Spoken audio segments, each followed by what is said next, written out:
Hi, Gunther Wallendorf here from the New Nation Education Nonprofit Company. I'm shooting this series of video to help people understand why so many people in the world today struggle. Because we've got these bad indoctrinations. I want to help people understand why they're struggling and how they can help themselves to improve their quality of life. So I'm going to talk about in this first video our scarcity mindset and how we get there. And the truth is that we are all born fearless, knowing that we can achieve anything we want in life. We know that we live in a world of abundance and can create exactly what we want when we need it, even if it's not available at the moment. And the sad truth is, by the time we are 13 years old, we have been so badly indoctrinated that we believe life is very difficult, very hard, and there is not enough for everyone, and we are not good enough. So how do we get to this point and lose our belief that we are the creators and get to believe that we can't even create? So before I go into that, if there is one thing you need to take away from my message here today, it would be this next quote. If you understand this quote and work on yourself, your life will change even if you do nothing else. Around 2,000 years ago, the philosopher Marcus Aurelius wrote these words: "Things have no hold on the soul. They stand there unmoving outside of it. Disturbance, my friends, comes only from within, from our own perceptions." I would like to read that again because this will set you free. Things have no hold on the soul. They stand there unmoving outside of it. Disturbance comes only from within, from our own perceptions. How different the world would be today if this were taught at schools. So how do we get to that scarcity mindset? Our perceptions, our belief systems, our indoctrinations, our truths, where they come from and why they are the things which are holding us back. We are heavily indoctrinated as we grow up by our parents, family, churches, schools, society, and of course, the government. The problem is not that we believe the indoctrinations to be true. The problem is that we never stop to question them. Here is the thing. Our mind only keeps what we believe to be true as a rule by which to live our life by. The problem is the mind doesn't know the difference between what is really true and what you believe to be true. What you believe to be true may not necessarily be true. What you believe to be true comes from your perceptions and your indoctrinations. Most of us grow up with a limited belief system, the scarcity mindset. Allow me to give you an example of this. So when I was around 6 years old, my mom would take us grocery shopping once a month. And just like any other small child, it wouldn't be long before I asked my mother the question, "Mom, can I have this, please?" She would stop and turn to see what I was asking for. And the answer would almost always be the same. "Money doesn't grow on trees, you know." And she would walk on. Now, I know many of you have heard this either from your own parents or from somebody else. But have you ever stopped to think about how limiting those words are? They are the ultimate scarcity mindset creator. Allow me to elaborate a little bit further. I'm sure you've all seen fruit trees in fruit season.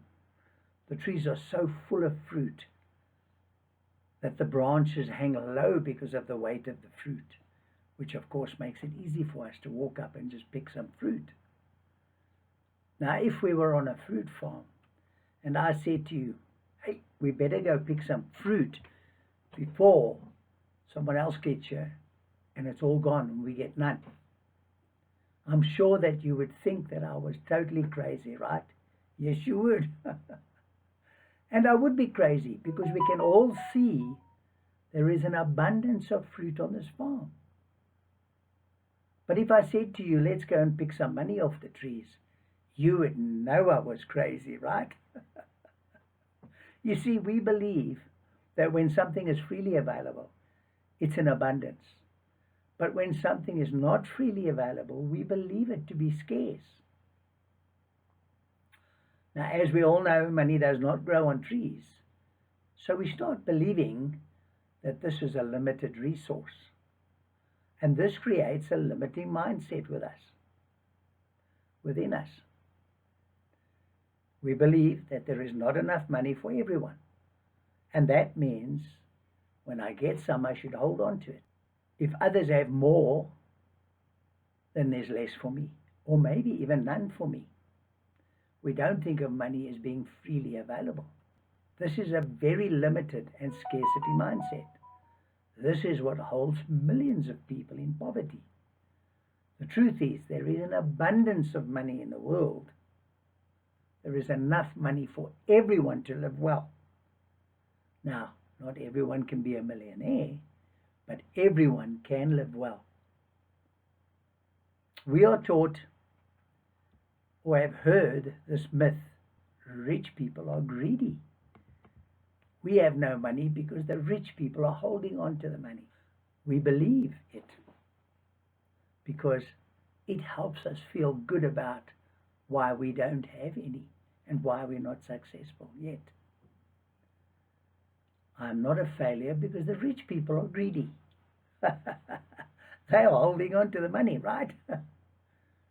When you use something or someone outside of yourself as an excuse for why you can't succeed, then you will never succeed. Allow me to explain a bit about money and rich people to clear up this myth, this limiting belief that we have.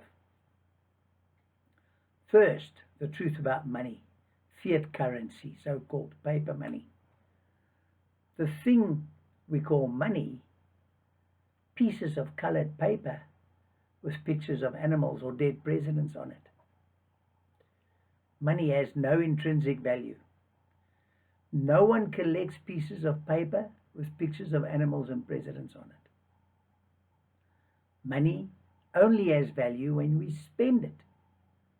Money loses value each year because of inflation.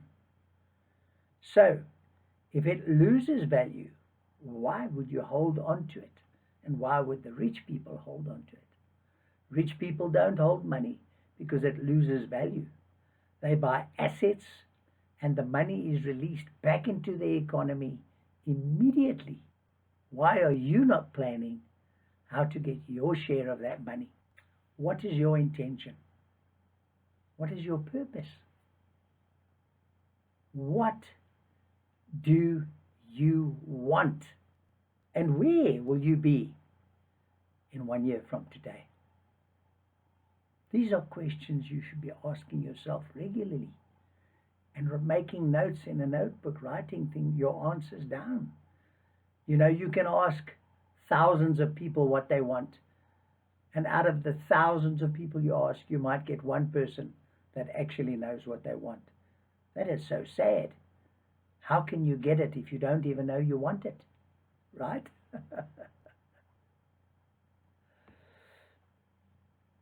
So we have many of these limiting beliefs already built into our minds, which we've been indoctrinated with, and we'll go through many of them in this series of videos to try and help you understand why they're there. If you would like to get rid of your limiting beliefs, here is what you should be doing. Question every one of your beliefs. Understand where they came from. Ask yourself if that is really true, and does it serve me in my current situation? Because remember, a lot of these come from hundreds, if not thousands of years ago. And most of them do not apply to today because we do not live in a world of scarcity. We live in an abundant world. And I'm sure that you will find many of them are stopping you from reaching your dreams. They're limiting you. Our indoctrinations are designed to keep us in fear. Remember where they came from, our ancestors. Our ancestors created them to protect their children from time to time. How do you stop a child from doing something that may be a little bit dangerous or risky? You tell the child, listen, this is dangerous, and if you keep doing it, you may even die. That fear stops us from doing what we really want to do and what we really need to do. You see, in many cases, parents are overprotected, so they create these fears and dangers. But that stops us growing as individuals. It stops us taking that little bit of risk that we need to take to grow as individuals. There are many people around the world changing lives every single day. Are you listening? You see, most of us listen to all the negativity instead of finding something that will lift us. I urge you to find the things that will lift you and listen to them. Unfortunately, changing our beliefs is not as simple as just saying, oh, I know there's an abundance of money, I believe it. You've got to remember that it has taken you your entire lifetime so far to get to where you are and to believe the things that you believe. So it will take some serious mind shift and self-development for you to eliminate these limiting beliefs. But once you know that something is not true, and then you accept another truth because you can see it, the change comes quicker. Like the scarcity of money.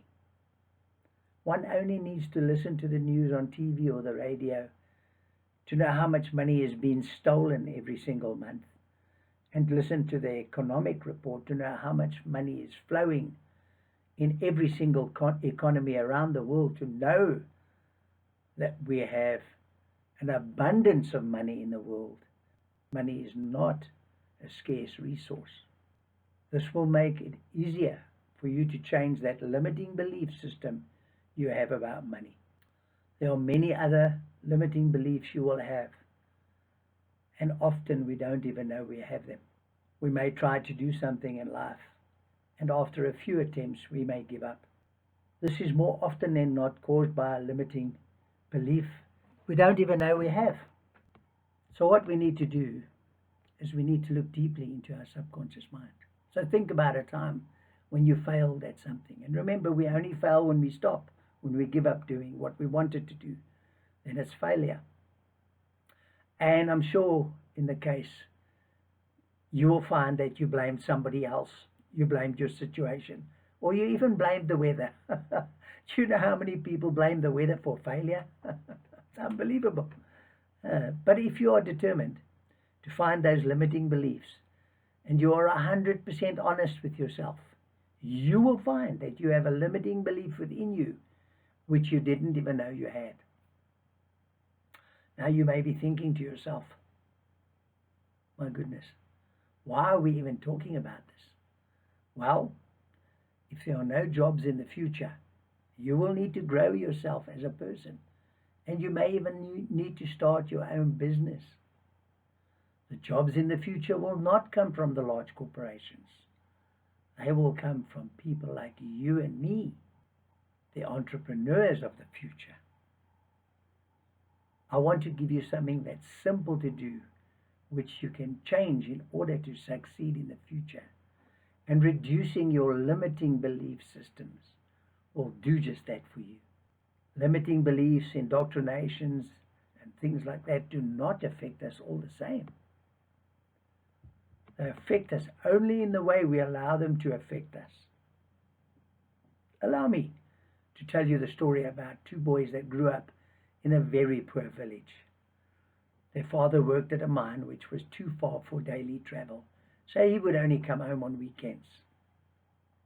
But he was an alcoholic, and he used to beat his wife and the children when he was drunk. The mother was unemployed, and she used to grow crops to feed her family. Many years later, an old school friend of the brothers Sipu and Julius bumped into Sipu while shopping in Johannesburg.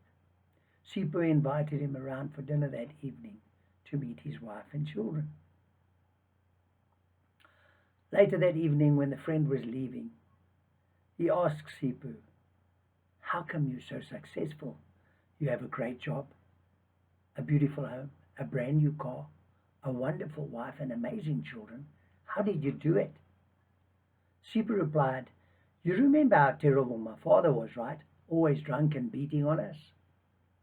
The friend replied, "Yes, I remember." Sipu said, "Well, when I was at high school, I decided I did not want to be like my father. And I started to look for somebody that I could look up to and become like. And I chose Denzel Washington as my role model. Now, I may not be an actor, but I have a great quality of life."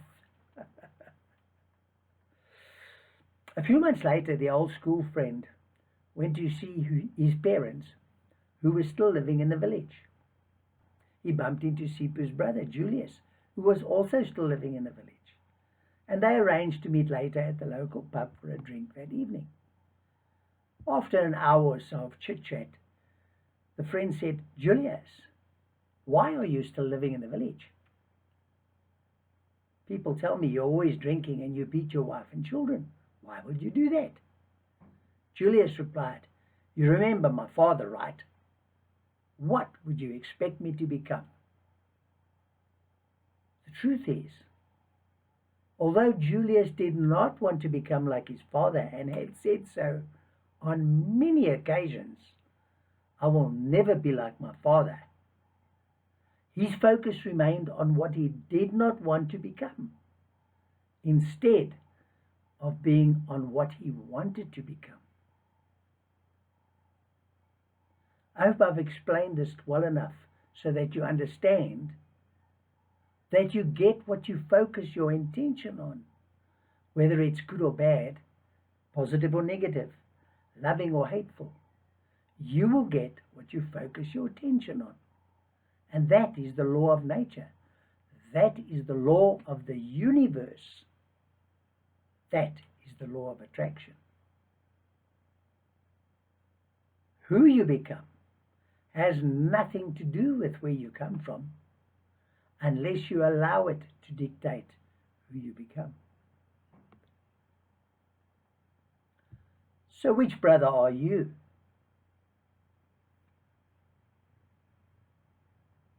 What are you doing to change your life? As the great Jim Rohn would say, if you want things to change, then you have got to change.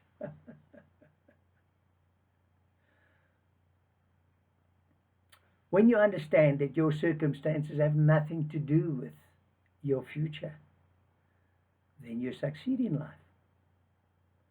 We are given the ability to choose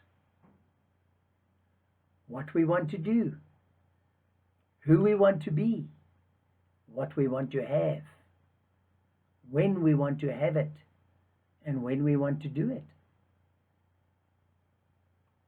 Why do so many people choose so badly?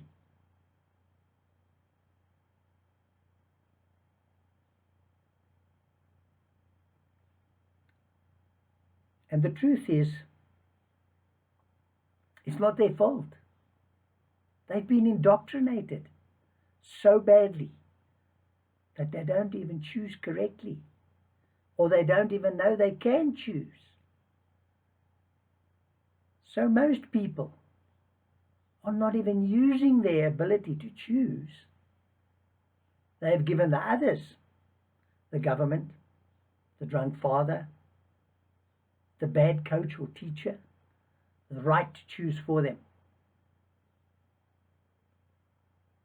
And when we give up this right to choose, we also give up the right to complain about our situation.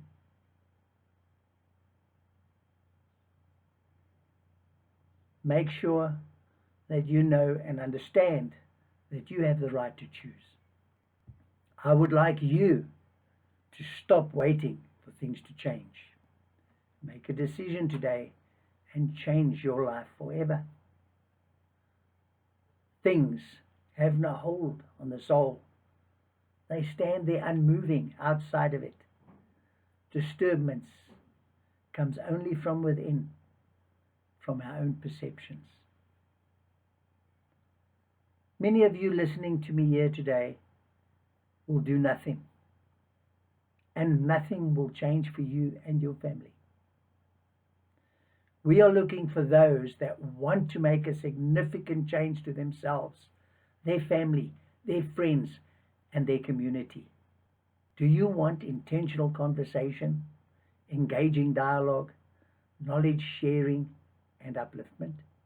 We want you to be a part of this diversity inclusion and celebrate being a human being. That's why we're here, to enjoy life. We value each person for being unique and different, and for what you can bring to the world. You have been given the ability to choose. Take action and make a decision today that will change your life forever. Be a part of the solution. Remember, we are here to help and guide you. Thank you very much for your time. Goodbye.